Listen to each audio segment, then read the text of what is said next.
அகிலத்தின் அன்பான சொந்தங்களுக்கு இணைய வணக்கம். மீனவர் காலையினூடாக இணைந்திருக்கின்றோம். இன்றைய நாளில் 2 முக்கியமான நிகழ்வுகள் சம நேரத்தில் நடைபெற்றிருக்கின்றன. அமெரிக்க அதிபர் டொனால்ட் ட்ரம்ப் சீன அதிபர் ஜி ஜின்பிங்கை சந்தித்து பேசியிருக்கின்றார். அதே நேரத்தில் ஈரானுடைய வெளியுறவுத்துறை அமைச்சர் உட்பட பிரிக்ஸ் நாடுகளினுடைய முக்கியஸ்தர்கள் இந்தியாவின் டெல்லியில் ஒன்றிணைந்து பேசியிருக்கின்றார்கள். ஒரே நேரத்தில் சீனா அமெரிக்க சந்திப்பும், அதே நேரம் மறுபக்கத்தில் ரஷ்யா, சீனா, இந்தியா, ஈரான் போன்ற நாடுகள் இணைந்த பிரிக்ஸ் கூட்டமைப்பினுடைய மாநாடும் ஆரம்பித்திருக்கின்றது. 2 இடத்திலும் மிக முக்கியமான விடயங்கள் பேசப்பட்டிருக்கின்றன. அடுத்து யுனைடெட் அரபு எமிரேட்ஸ் ஐக்கிய அரபு அமீரகத்துக்கு அருகே பிரமாண்டமான ஒரு எண்ணெய் கப்பலை ஈரான் கடற்படை கடத்தி சென்றிருக்கின்றார்கள், அதாவது சிறைப்பிடித்திருக்கின்றார்கள். இது சார்ந்து வெளியாக இருக்கக்கூடிய பிந்திய மிக முக்கியமான உலகின் சம்பவங்களை இந்த காணொலியில் பார்க்கலாம். தொடர்ச்சியாக இதுபோன்ற காணொலிகளையும் உலகெங்கில் நடைபெறக்கூடிய செய்திகளையும் அறிந்து கொள்ள அகிலம் சேனலை சப்ஸ்கிரைப் செய்து கொள்ளுங்கள். முழுமையான செய்திகளை யூடியூப் சேனலிலும் உடனுக்குடன் கிடைக்க பெறக்கூடிய செய்திகளை நீங்கள் அறிந்து கொள்வதற்கு எமது அகிலம் முகநூல் பக்கத்தை பின்தொடர்வதனூடாக அங்கும் பல்வேறுபட்ட செய்திகளை நீங்கள் அறிந்து கொள்ளலாம் என்ற தகவலை தெரிவித்துக் கொள்கின்றோம். அடுத்த இந்த காணொலிக்கு சென்றால், இந்தியாவில் நடைபெற்ற பிரிக்ஸ் மாநாட்டினுடைய முதல் நாள் அமர்வில் பலர் உரையாற்றியிருந்தாலும் ஈரானுடைய வெளியுறவுத்துறை அமைச்சர் அப்பாஸ் அரக்ஷியினுடைய உரை மிகவும் காத்திரமான ஒன்றாக அமைந்திருக்கின்றது. குறிப்பாக எங்கள் சுதந்திரத்தை பாதுகாக்க நாங்கள் எங்களால் முடிந்த அனைத்தையும் செய்வோம், ஈரானை யாராவது சீண்டினால் அல்லது ஈரானை அழிக்க முற்பட்டால் ஈரான் அதைவிட பன்மடங்கு வேகத்துடன் எழுவார்கள் என்பதை இப்போது அனைவரும் பார்த்திருப்பார்கள். அமெரிக்கா மட்டுமல்ல, உலகம் முழுவதும் ஈரானை வலிய சென்று சீண்டினால் என்ன நடக்கும் என்பதை அனைவரும் பார்த்திருப்பார்கள். இனியும் ஈரான் மீது ஒரு போர் திணிக்கப்பட்டால் முன்பை விட பல மடங்கு வேகத்துடன் அமெரிக்காவுக்கு நாங்கள் பதிலளிப்போம் என்று அப்பாஸ் அரக்ஷி ஒரு தெளிவான செய்தியை குறிப்பிட்டிருக்கின்றார். இந்தியாவினுடைய பிரதமர் நரேந்திர மோடி இருக்கின்றார், ரஷ்யாவினுடைய வெளியுறவுத்துறை அமைச்சர் லாவ்ரோவ் இருக்கின்றார், தென்னாப்பிரிக்காவினுடைய பிரதிநிதி, சீனாவினுடைய பிரதிநிதி, யுஏயினுடைய பிரதிநிதி, யுஏயும் தற்போது பிரிக்ஸில் இணைந்திருக்கின்றார்கள், பிரேசிலினுடைய பிரதிநிதி, இவ்வாறு பல முக்கியஸ்தர்களுக்கு முன்பாகவே ஒரு தெளிவான விடயத்தை அரக்ஷி குறிப்பிட்டிருக்கின்றார். இனியும் எங்கள் மீது தாக்குதல் நடத்தினால் இதைவிட பன்மடங்கு பதிலடி எதிரிக்கு கொடுக்கப்படும் என்பதை திட்டவட்டமாக தெரிவித்திருக்கின்றார். Actually, everyone in this room, our resistance against US bullying is not an unfamiliar battle. So many of us encounter slight variations of the same repugnant coercion. It is high time for us to jointly step up and work towards making clear that those practices belong in the dustbin of history. Today, our nations are closer to one another than ever before, and we cannot ignore the common and dangerous challenge we all face. History has shown that empires in decline will stop at nothing to arrest their inevitable fates. A wounded animal will desperately claw and roar on its way down. அது மட்டுமல்ல, அமெரிக்காவை அது ஒரு காயமடைந்த விலங்கு என்று Iran சாடி இருக்கின்றது. ஆதிக்க வெறி கொண்ட இந்த கொடூரமான விலங்கு காயமடைந்திருக்கின்றது. சர்வதேச சட்டங்களை மீறி இஸ்ரேலும் அமெரிக்காவும் எங்கள் மீது தாக்குதல் நடத்தி இருப்பதாகவும் பிரிக்ஸ் கூட்டமைப்பு இதற்கு கண்டனம் தெரிவிக்காதது என்று பிரிக்ஸ் கூட்டமைப்புக்கும் ஒரு முகத்தில் அறை கொடுத்ததை போல ஈரான் வெளியுறவுத்துறை அமைச்சர் அப்பாஸ் அரக்ஷி கேள்வி எழுப்பியிருக்கின்றார். இவ்வளவு சம்பவங்கள் நடைபெற்றிருக்கின்றன, எங்களுடைய இறையாண்மையை மீறி எங்கள் நாடுகளுக்குள் தாக்கி இருக்கின்றார்கள், சுப்ரீம் லீடர் அயதுல்லா அல் கமேனி உட்பட எங்களுடைய நாட்டின் தலைவர்களை படுகொலை செய்திருக்கின்றார்கள். பிரிக்ஸ் அமைப்பு இதற்கு கடுமையான துணியில் கண்டனம் தெரிவிக்காதது ஏன்? மறைமுகமாக கேட்கின்றார். அவன் செய்வதையெல்லாம் பார்த்து கொண்டு மௌனமாக இருப்பதென்றால் பிரிக்ஸ் அமைப்பு எதற்கு? ஒரே கேள்வியாக அரக்ஷி கேட்டிருக்கின்றார்.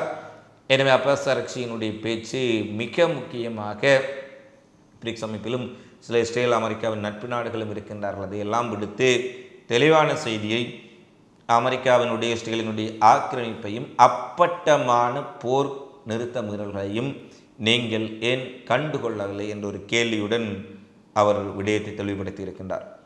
அடுத்து 3 நாள் விஜயமாக சீனாவுக்கு சென்றுள்ள டொனால்ட் ட்ரம்ப் மிக முக்கியமான சந்திப்புகளில் ஈடுபட்டு வருகின்றார். அந்த வகையில் இன்றைய தினம் சீனாவினுடைய அதிபர் ஜி ஜின்பிங்குடனான சந்திப்பில் மிக முக்கியமான விடயங்கள் பேசப்பட்டிருக்கின்றன.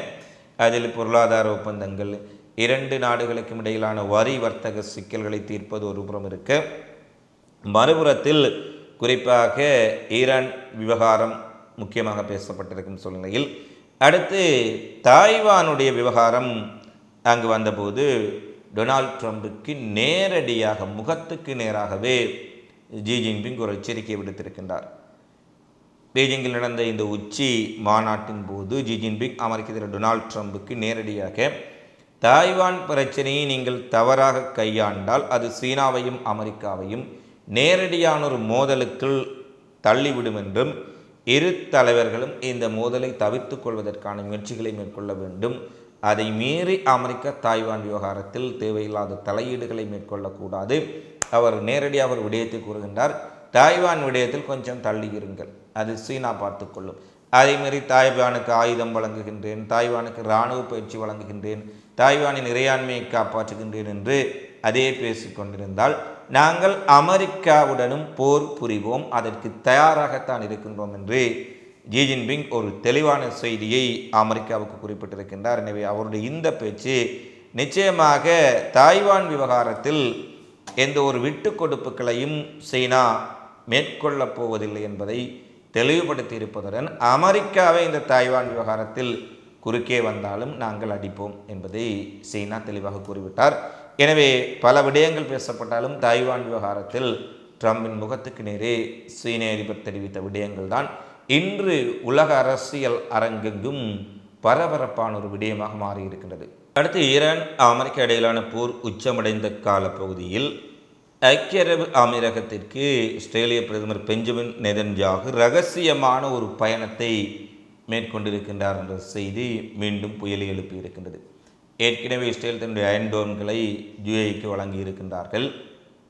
ஈரானிய தாக்குதல்களிலிருந்து யுஏஇயை பாதுகாப்பதற்காக இவர்கள் இந்த அயன்டோன்களை உலகில் எந்த நாட்டிற்கும் வழங்காத அயன்டோன்களை வழங்கியிருந்தார்கள் என்ற விடயமே மிக பரபரப்பாக பேசப்பட்டது. அப்படியானால் இந்த யூத சியோனிஸ்டுகளுக்கும் அரபு எமிரேட்ஸ் நாட்டுக்கும் இடையில் எவ்வளவு இறுக்கமான ஒரு பிணைப்பு இருக்கின்றது என்பதை பலரும் கேள்வி எழுப்பியிருந்தார்கள்.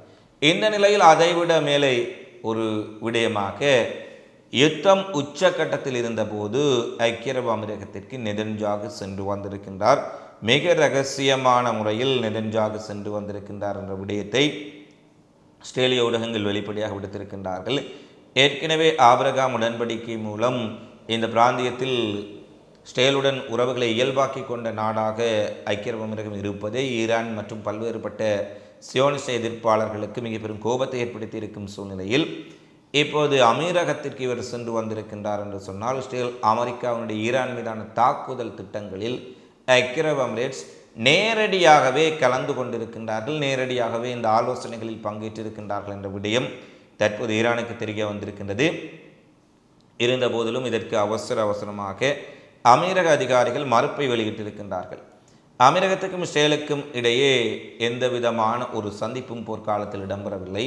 நெதன்யாகு இங்கு வந்தார் என்ற தகவல்களும் அவர்கள் ஏற்றுக்கொள்ளவில்லை என மறுத்திருக்கின்றார்கள். இருந்த போதிலும் ஈரானுடைய கோபத்தை தணிப்பதற்காக அல்லது ஈரான் தாக்குதல்களிலிருந்து தப்பிப்பதற்காக அவர்கள் இவ்வாறான ஒரு விடயத்தை கூறினாலும் கூட உண்மையில் நெதன்யாகு சென்று வந்திருக்கலாம் என்ற செய்திகள் தான் பரவலாக தற்போது வெளியாக இருக்கின்றது.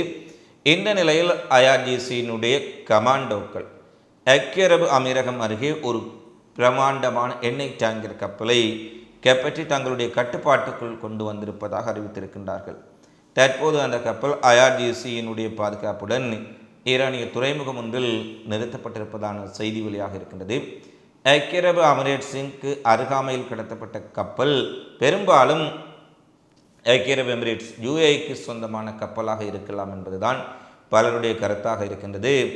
எரிபொருள் மற்றும் கச்சா எண்ணெய் தொடர்பான பொருட்களை ஏற்றிக்கொண்டு அந்த கப்பல் சென்றபோது கைப்பற்றப்பட்டிருக்கலாம் என்ற செய்திகளையும் பல ஊடகங்கள் வெளியிட்டிருக்கின்றார்கள். இருந்த போதிலும் அது யுஏஇனுடைய கப்பலா என்பதை முழுமையாக உறுதிப்படுத்த முடியவில்லை. நேற்றைய தினம் ஆஸ்திரேலிய பிரதமர் நெதன்யாகு யுஏஇக்கு சென்று வந்திருக்கின்றார் என்ற விடயம் சொல்லப்படுகின்றது. யுஏஇ நேரடியாக இஸ்ரேல் அமெரிக்காவுக்கு உதவி இருக்கின்றார்கள் என்ற விடயங்கள் சொல்லப்படுகின்றது. இந்த பின்னணியில் யுஏஇன் கடற்கரையில் ஒரு கப்பலை ஈரான் கைப்பற்றி இருக்கின்றார்கள்.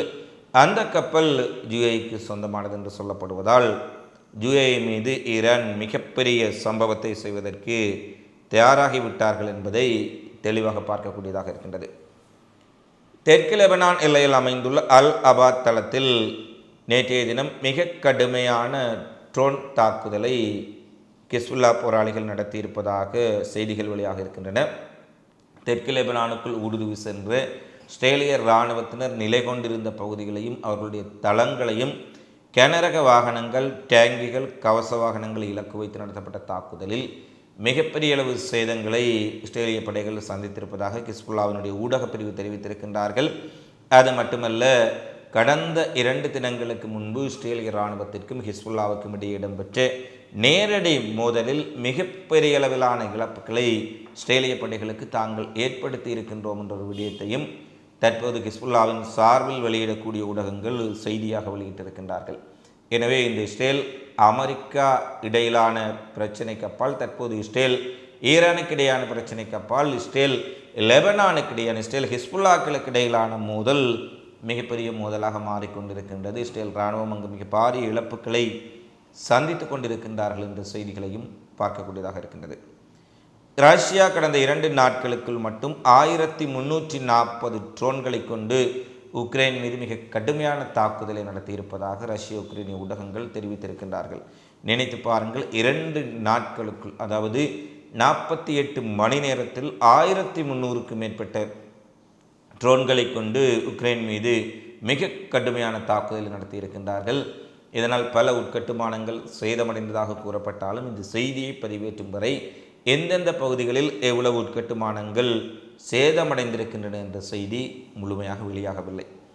இறுதியாக கனடாவின் வகான் நகரில் நேற்றைய தினம் மாலை நகர்ந்த பயங்கர துப்பாக்கிச் சூட்டில் 2 ஆண்கள் கொல்லப்பட்டிருக்கின்றார்கள். இது ஒரு திட்டமிட்ட தாக்குதலாக இருக்கலாம் என போலீசார் தெரிவித்திருப்பதுடன், பணத்திற்காக கொலை செய்யக்கூடிய கும்பலைச் சேர்ந்தவர்களே இவர்கள் மீது துப்பாக்கிச்சூடு நடத்தி 2 சுட்டுக் கொண்டிருக்கின்றார்கள். இவர்களை யார் இயக்கியிருக்கின்றார்கள், இவர்களுடைய படுகொலைக்கு பின்னால் என்ன காரணங்கள் இருக்கின்றன என்பது தொடர்பில் தாங்கள் விசாரணை நடத்தி வருவதாக கனேடிய போலீசார் தெரிவித்துள்ளார்கள். இவைதான் தற்போது வெளியான மிக முக்கியமான உலக செய்திகளாக, நிகழ்வுகளாக பதிவாக இருக்கின்றன. தினந்தோறும் உலகெங்கு நடைபெறும் செய்திகளை உடனுக்குடன் அறிந்து கொள்ள அகிலத்தோடு இணைந்திருங்கள். இந்த காணொளி தொடர்பிலான உங்களது மதிப்பான கருத்துக்களை தவறாமல் கமெண்ட்ஸில் பதிவிடுங்கள். மீண்டும் அடுத்த காணொளியில் சந்திப்போம். நன்றி, வணக்கம்.